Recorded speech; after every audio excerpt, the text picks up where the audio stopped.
Bonjour à toutes et à tous et bienvenue dans notre analyse. Nous sommes les reporters de la chaîne Turf Labo. Salut à tous. Et aujourd'hui, on s'attaque à un très beau puzzle, le Quintet Plus de ce lundi 1er décembre 2025.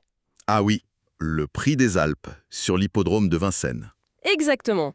On est sur un parcours de vitesse, 2100 mètres, grande piste, avec le fameux départ à l'autostart. C'est ça. Et c'est le genre de course où tout peut se jouer vraiment très très vite. Justement. Et avant de plonger dans l'analyse, je crois qu'il y a un point crucial à rappeler de la part de toute l'équipe Turf Labo. Oui, c'est un avertissement important. Le pronostic qu'on va présenter, c'est le résultat de notre travail, de nos analyses. Des heures passées à tout décortiquer ? Voilà. Mais notre but, c'est surtout de vous donner des outils, des clés de lecture, pas des certitudes. Ça n'existe pas aux courses. Jamais. Au final, la meilleure boussole, ça reste votre propre intuition, vos connaissances, ce que vous ressentez. C'est parfaitement dit. Alors notre mission aujourd'hui, c'est ça, déconstruire ce puzzle ensemble. On va d'abord vous présenter notre sélection de 8 chevaux, en expliquant la logique derrière, et puis dans un second temps, on passera en revue ce qu'on a volontairement écarté. Parce que savoir qui ne pas jouer, c'est parfois tout aussi important. Allez, c'est parti. Alors, notre sélection pour ce prix des Alpes. La voici. Le 5, le 13, le 9, le 3, le 15, le 7, le 12 et on termine avec le 2. On peut commencer par les deux piliers, non? Les chevaux qui semblent, sur le papier, presque incontournables. Oui, les bases solides.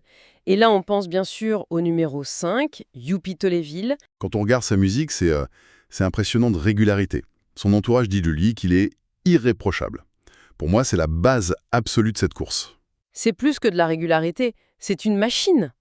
Et ce qui est fascinant, c'est sa performance quand il est déféré des 4 pieds, le fameux D4. Juste pour être sûr que tout le monde suit, ça veut dire qu'on lui retire ses fers. C'est un peu comme un athlète qui met ses pointes le jour de la compète. C'est l'image parfaite. Et dans cette configuration, Youpi Tolléville, c'est 81% de réussite dans les 3 premiers. C'est un chiffre colossal. Énorme. Et on ajoute à ça qu'il a déjà couru sur ce parcours et il a fait l'arrivée. Son entraîneur est confiant, même s'il est un peu nonchalant le matin à l'entraînement. Ah ben, le jour J, il est là. Et j'ai une statistique qui vient enfoncer le clou. Ah, dis-nous tout. Écoute bien. Isuidio, dans cette épreuve, un cheval de 7 ans, en première ligne, bien vu par la presse et jamais disqualifié sur ses 6 dernières courses, c'est 100% de réussite. 8 sur 8. Et Isuidio coche toutes les cases. Toutes. C'est presque trop beau pour être vrai. La question, c'est pas s'il sera là, mais plutôt qui va l'accompagner. Et le premier candidat pour ça, c'est notre deuxième pilier, le numéro 13, Idéal de Castel. Lui, c'est le spécialiste du parcours. Et il est avec Éric Raffin, avec qui l'entente est... Parfaite. Parfaite, c'est le mot. 5 courses ensemble, 5 fois dans les 3. C'est un duo qui marche du tonnerre. Mais... Il y a un mais. La seconde ligne. Sur une course de vitesse, c'est pas un handicap, ça. C'est le seul petit bémol, tu as raison, on est dépendant du trafic. Mais Idéal de Castel a 2 atouts énormes. Lesquels? D'abord, son chrono. Il a déjà fait une 11-0 ici, c'est un des plus rapides. Et ensuite, il est très maniable. Raffin saura quoi en faire.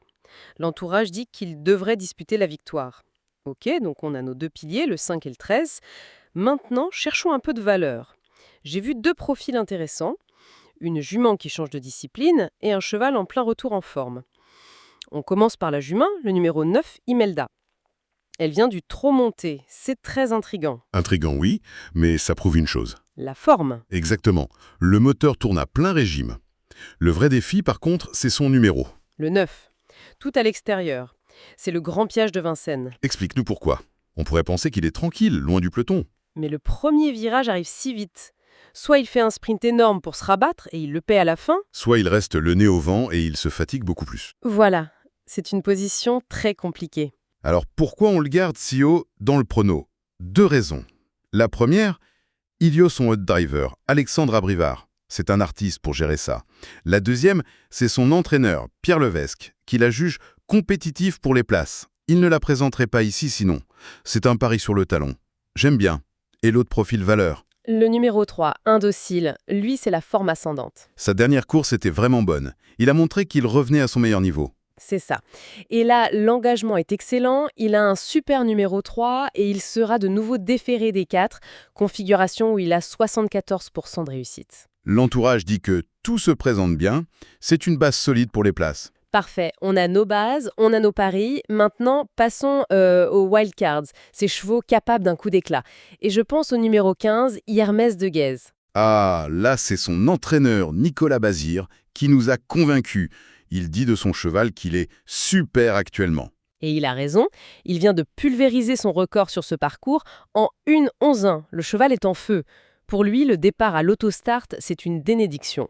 Il est parfois un peu compliqué au départ volté, c'est ça. Voilà, le départ où il tourne en rond. L'autostart, la voiture, ça le canalise. Et autre point, cette fois il n'affronte que des Français. C'est un avantage. Malgré la seconde ligne, il a une vraie chance. On continue avec le numéro 7, Iris Rivoise. Attention là, son entraîneur fait le déplacement de l'Isère et c'est pas pour rien. Il est très très ambitieux. Il vise quoi, je cite, à minimal podium. La jument démarre vite, son chrono est excellent. La stratégie, c'est de la cacher pour la faire finir.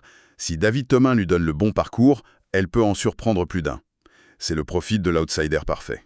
Dans la même veine, on a le numéro 12, Idole Douville. Elle aussi, elle doit courir cachée, donc sa deuxième ligne, c'est presque un avantage pour elle, non? C'est un avantage, tout à fait. Ça oblige à être patient. C'est une jument d'une régularité incroyable et son entraîneur Emmanuel Varin a été très clair. Qu'est-ce qu'il a dit? Tous les feux sont au vert et sa place est dans les 5 premiers.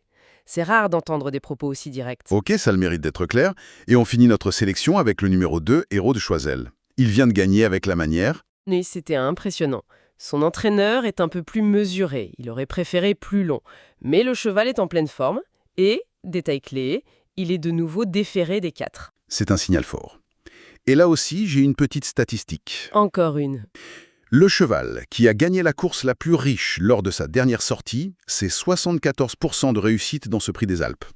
Et c'est son cas. Excellent candidat pour une place donc. Voilà pour nos 8 chevaux. Mais il faut toujours un plan B. Le fameux cheval en cas de défaillance. Celui qu'on regretterait de ne pas avoir mis. Et pour nous, c'est le numéro 1, Iana Dorgère. Exactement. Elle est en super forme, elle reste sur une excellente deuxième place. Le numéro 1 à la corde, c'est un atout ou un piège. Si elle ne se fait pas enfermer, elle peut suivre sans effort et finir très vite. C'est ça, l'entourage est confiant, c'est le remplaçant parfait. Bien, le tableau est posé. Maintenant, la partie tout aussi cruciale, c'est qu'on a écarté. Savoir pourquoi on dit non. Et on commence avec un cas d'école, le numéro 4, Elite Eleven. Ah là, c'est simple, il suffit d'écouter l'entraîneur. Ses propos sont glaciales. La jument revient de problèmes de dos, il dit qu'elle va manquer de rythme. Qu'elle n'est pas suffisamment affûtée. En gros, c'est une course de rentrée, l'impasse est logique sans aucun regret. Clair et net.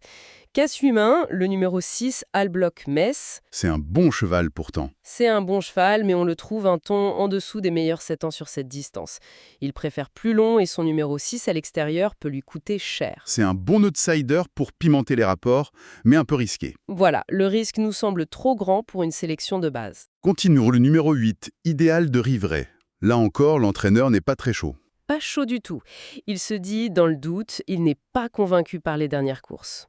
Et le cheval n'a aucune référence au départ lancé. Il craint qu'il soit juste pris de vitesse. Oui, trop d'incertitudes, on passe notre tour. Le numéro 10, Anna d'Ocagne. Là aussi, les ambitions sont très très limitées.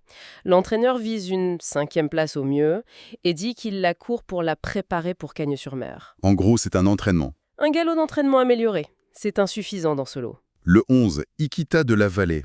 Une bonne jument, mais ce n'est pas sa tasse de thé, c'est ça. Exactement. C'est une jument d'été, de piste en herbe, qui court pieds nus. Là, on a tout l'inverse. Hiver, Vincennes, Ferré, seconde ligne. L'entourage vise une 5e place, ce qui en dit long. Ça en dit très long, on l'écarte. Ici, c'est un sprint. Avec son numéro en seconde ligne, il lui faudrait un parcours de rêve. On le pense dominer en classe pure. C'est notre avis, oui. Et pour finir, le cas du numéro 16, Illusion d'amour. Le numéro 16, c'est rédhibitoire. Sur ce parcours de 2100 mètres, c'est catastrophique. C'est la pire place possible, tout à l'extérieur, en seconde ligne. En plus, elle n'est pas au top de sa forme. Elle a besoin de rassuler. Ça fait beaucoup trop de paramètres contre elle. On l'écarte sans hésiter. Voilà, le tour d'horizon est complet. Pour récapituler rapidement, notre pronostic Turf Labo est donc le 5, 13, 9, 3, 15, 7, 12, 2, avec le numéro 1 en cas de défaillance. Et on le répète, sur ce parcours, le départ est roi. Les choix des drivers dans les 200 premiers mètres vont dessiner 80% du résultat. Absolument. Et peut-être une dernière pensée pour conclure. Oui, une question à méditer. L'analyse statistique sur 10 ans montre une domination écrasante des Angres de 7 ans. Ils ont gagné près des 2/3 des éditions. Notre sélection en contient plusieurs. Comme nos deux bases, Youpi Tolvi et Idéal de Castel. Exactement. Alors la question c'est, est-ce que cette tendance, cette loi statistique, va encore se confirmer? Ou est-ce que 2025 sera l'année où un outsider de 8 ans, comme All Black Mess, viendra déjouer tous les pronostics? C'est une excellente question pour finir. Merci d'avoir été avec nous pour cette analyse. Si elle vous a plu, si elle vous a aidé à y voir plus clair, n'hésitez pas à vous abonner à la chaîne Turf Labo. Cliquez sur le bouton j'aime et bien sûr partagez avec vos amis passionnés. On vous souhaite à toutes et à tous une excellente journée et bonne chance pour vos jeux.